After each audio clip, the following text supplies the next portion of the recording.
We will discuss geology from a biblical perspective, and we will call this Short-Age Geology. Comparing the two major philosophies on this topic, conventional geology, the Phanerozoic, that is all the time in the fossil record when there were fossils, is 541 million years, and life evolved during that time. There were minor catastrophes, but no catastrophic global flood or anything close to that. Whereas in short-age geology, we begin with creation week, sometime later a catastrophic global flood, and Earth gradually comes back to a stable equilibrium after the flood.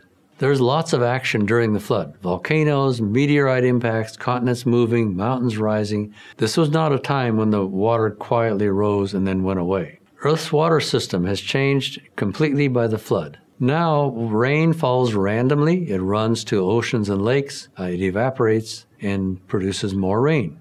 Originally, before the flood, there apparently were huge springs. And as the Bible describes, rivers went out and divided to water the earth. And the water perhaps then sank into underground chambers. That part we can only guess on.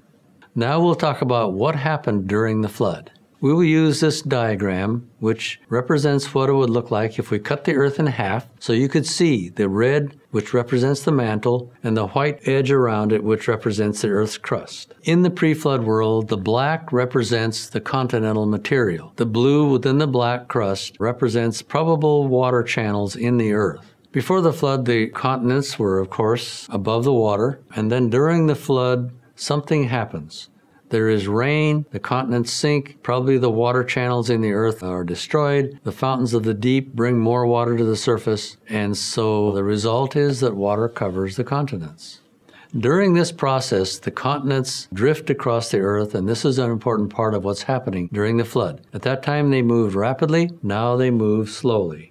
At the end of the flood, as we enter the post-flood world, the continents rise back up, the ocean floors sink, and so now we have, again, land above water. Now, as the flood is ending, floodwater rapidly erodes and shapes the landscape. There's also a lot of erosion later, after the flood.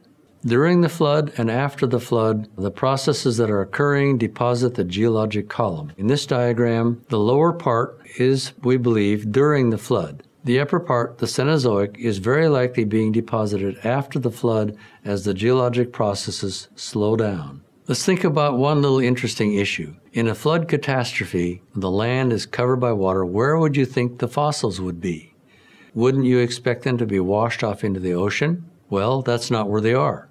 The map here shows the distribution of Paleozoic and Mesozoic marine and terrestrial fossils. They are on the continents. That tells us that the continents must have been underwater during the flood. At the end of the flood, we transition to a progressively more stable Earth. The continents and the mountains are moving only centimeters each year, and there are many more local processes. There were at that time huge lakes, actually, in the Eocene and Pleistocene, which gradually dried up.